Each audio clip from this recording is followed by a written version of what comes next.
Gibraltar or wherever it might be. Asia is slightly different, no doubt about that. But even here, I think that consumers will sooner rather than later understand that certain licenses will give you consumer protection. You can actually complain to a higher authority, for example, the government of Gibraltar, Malta, whatever it is, if you think that you have not been treated properly by the company. There is a channel there. You can launch a complaint. I think this game is rigged. Please investigate. That's possible. And I think that customers will understand that sooner or later. On top of that, we talk a lot about money laundering here.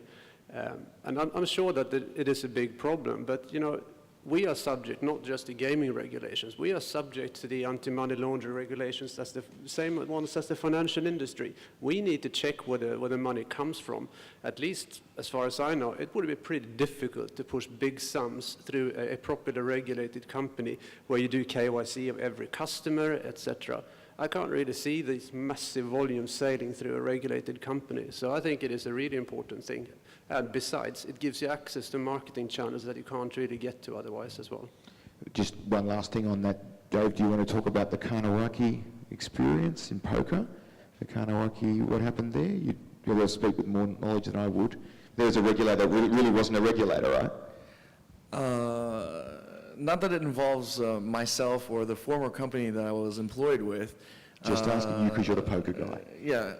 But you know, there's two sides to every story, but with Kanawaki, you know, a lot of players had felt that Kanawaki had no teeth whatsoever. And, you know, how true that is, I mean, in practice, it appeared to be so. But in actuality, some sites like PokerStars ended up moving their entire operations to the Isle of Man. And then also they are the market leaders and they get that trust. So I know of some new poker sites and new very serious operations that have significant investment behind them. They want to be regulated in the Isle of Man simply because there is that sense that the Isle of Man is doing it better than some other regulatory bodies. Also, as some Asian-facing sports books that are not just Asian-facing, they are Asian.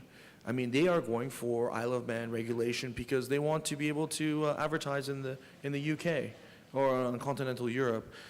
So because of that, I think if you're a regulator without any teeth, eventually, you know, it's going to bite you because of consumers. And just to get back to also the money laundering, I think a lot of those figures, you know, they really are including the sites or the operations which are not regulated at all.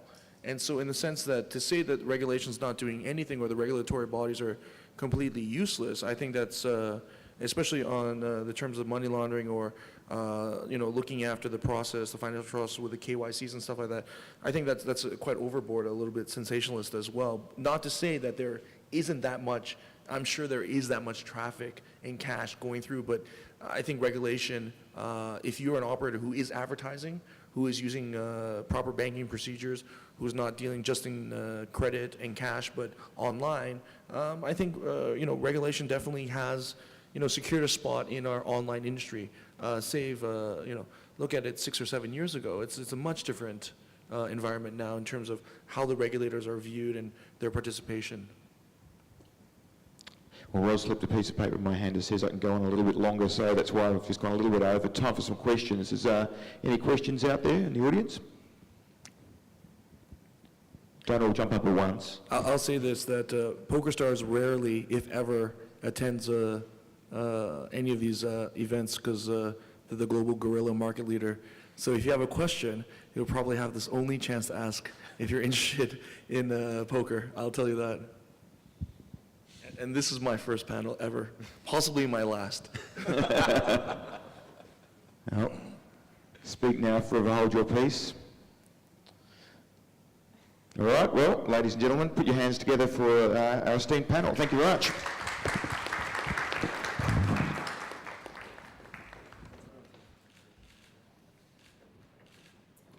Thank you very much, Andrew, and to our panelists. Yes, as you pointed out, there's a slight mistake in the program in that there is no break now, but there will be a break after the next session. So actually we're starting a little bit early for the next session now. which is live dealer and proxy betting. Very topical for this market. So may I invite our next panel up to the stage.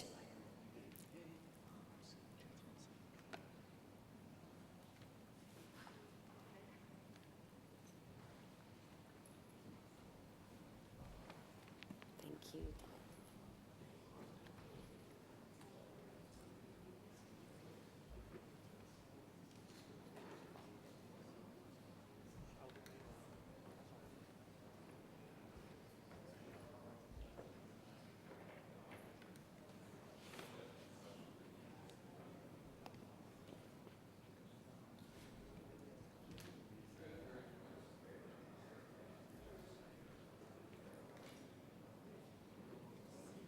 Sean, whatever.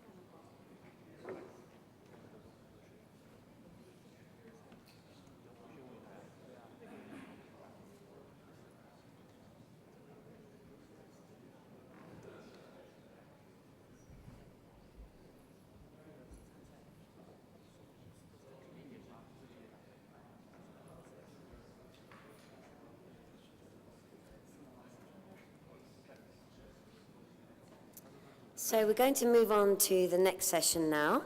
And I'd like to introduce our moderator for this session. Unfortunately, our third panelist, or our fourth panelist, is unable to make it at the last minute, Conrad Gill from Casino Technology. So we have Tony Tong and Matthias Larsson from Azugi, so I will let Sean introduce them. But Sean is the CEO of a Macau-registered company, EPA Management, and he's had many, many, many years' experience in the gaming industry in Asia. I'll let him explain a little bit more about himself. Thank you. Thanks, Ros.